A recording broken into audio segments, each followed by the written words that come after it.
Today.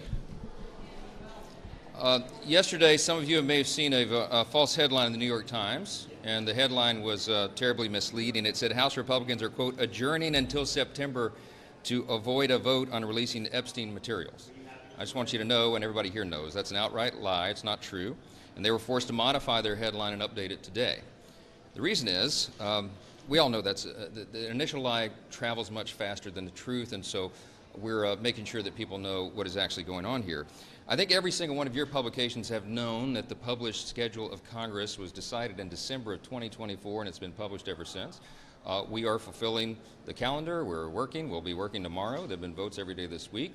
We have 9 or 10 committees working through markups this week, many tomorrow. Congress is doing its work. No one is adjourning early. We have an August district work period that is very important to the function of Congress that has been recognized for all of memory of this institution, and that is what everyone will be doing. The Times was forced to change the headline because it was completely false. No one in Congress is blocking Epstein documents. No one in Congress is doing that. What we're doing here, Republicans are preventing Democrats from making a mockery of the Rules Committee process because we refuse to engage in their political charade. That is what is happening and nothing more. The way Democrats have tried to weaponize this issue is absolutely shameless, and I just want to say this. Democrats said nothing and did nothing, absolutely nothing, about bringing transparency for the entire 4 years of the Biden presidency. But now, all of a sudden, they want the American people to believe that they actually care. Their actions belie their words. We will not be lectured on transparency by the same party that orchestrated one of the most shameless, dangerous political cover-ups in the history of the United States. And that was President Biden's obvious mental decline. House Republicans stand for maximum transparency and truth. We always have and we always will. We're in lockstep with President Trump and his administration on this issue. We are pushing for the release of all credible information to be released with regard to the Epstein matter. I would note also that there are real issues, legal issues, with the CANA resolution, with the Massey resolution. CANA's has no protection whatsoever for the victims of these horrible, unspeakable sex crimes, and Massey's doesn't go far enough. Additionally, the President has directed the Department of Justice to pursue the release of grand jury information, and that is happening as we speak. In fact, the court is processing the DOJ's request for grand jury materials as we are standing here right now. That's a very important step. We'll evaluate any necessary measures that Congress needs to undertake when that process is completed. I'm convinced the administration is thoroughly reviewing all materials and working to release all credible information while also providing protection for victims. And I've been very clear and on the record many times that we have an obligation to do that, a legal obligation and a moral obligation to protect the people who have been the victims of these unspeakable crimes so that their names are not dragged through the mud. That's a fine needle to thread, and I'm convinced that the people who are in charge with this are doing it the right way, judiciously. The Trump administration is working through the court to unseal those documents. Most of the Epstein files are under court order and sealed, so you have to go through that route to do it. All that credible information needs to come out, but they deserve the space to do that in the way that it is supposed to be done, and they are. A thorough, judicious, meticulous review to truly protect innocent people who suffered. In the meantime, on a much brighter note, the House Republicans are looking forward to going back to their districts. They have a lot to be proud of and a lot of good news to share back home. It's just 6 months of this administration and this Congress. We work closely with President Trump. We've delivered on the mandate from the American people. We have the safest border now in the history of the country. Inflation is cooling. We passed one of the most consequential pieces of legislation in the history of this institution, the One Big Beautiful Bill. And what that did, as you know, was it secured the largest tax cut for American workers, the largest single investment in border security and national defense in generations, the largest reduction in spending in the history of any government on planet Earth, and much more. President Trump is making historic trade deals to balance the playing field and bring trillions of dollars of investment into America. As a side note, I will tell you, I was in the Oval Office last night for the historic moment where he made the trade deal with Japan. It was really something to see. I'll write a book about it one day. The Art of the Deal. It was a masterclass. We passed over 250 bills. We voted to codify 50 of President Trump's executive actions, and we're just getting started. He has signed into law so far important legislation like the Lake and Riley Act, the Halt Fentanyl Act, the Take It Down Act, the Genius Act, and of course the $9 billion rescissions package. In just 6 months, President Trump and House Republicans have made safer, stronger, and more prosperous America. We have work to do that, fulfilling our campaign promises, and there's much more to come. And during the district work period, we'll be crisscrossing our districts and sharing with constituents the impact of all that hard work here on Capitol Hill.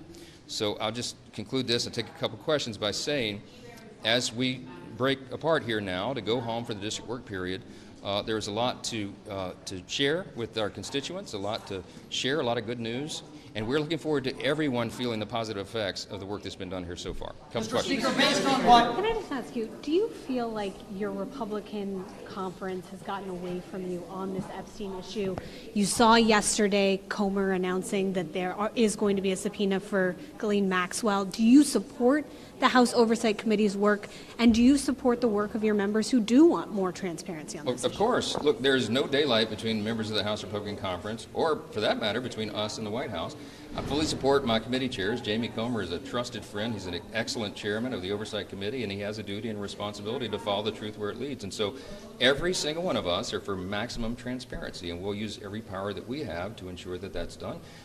If they see fit to bring in Ghislaine Maxwell for testimony, that's fine. I will note the obvious concern, the caveat that Chairman Comer and I and everyone has, that could she be counted on to tell the truth? Is she a credible witness? I mean, this is a person who's been sentenced to many, many years in prison for terrible, unspeakable conspiratorial acts and acts against innocent young people. I mean, can we trust what she's going to say?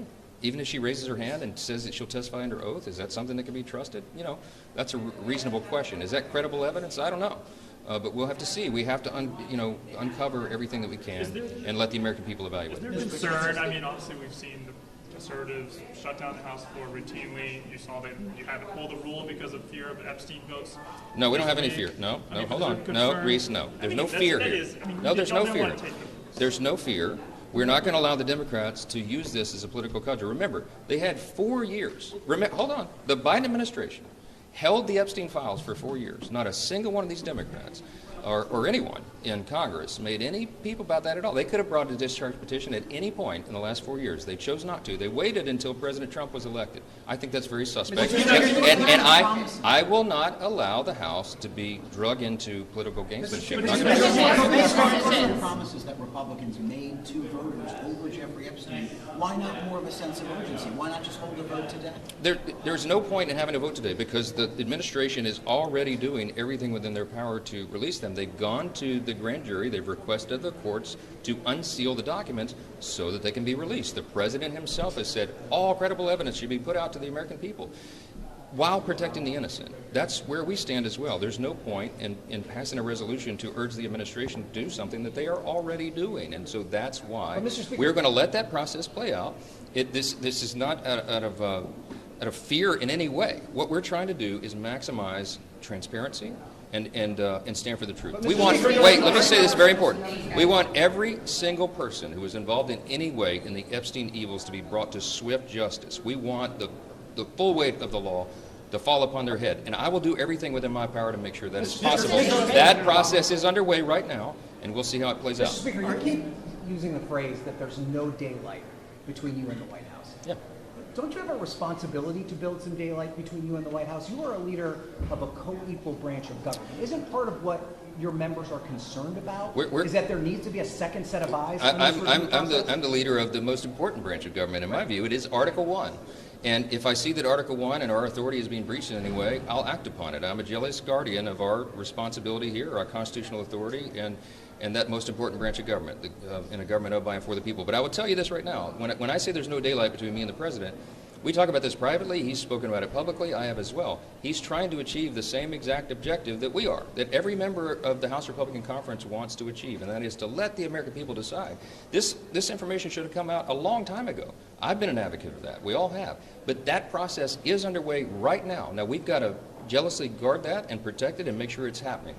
And if it doesn't, then we'll take appropriate action when everybody returns here. But we have to allow the court process to play out. That's how it works. I used to be a litigator. There is a standard here, a legal standard that everybody cannot forget. The courts, law enforcement, and government agencies have to protect the innocent. And the way you do that is you are very careful not to release names of victims or release it in a haphazard manner so that their names could be unmasked in some way, because it would destroy their lives. And and anybody who's been swept up into that. So that's what the Justice Department is doing. I think they're doing a deliberate job right now, and our job as the Article 1 branch is to allow the executive to do that. If it doesn't come to fruition, then we will act, but we have to allow that time to process. President Obama committed treason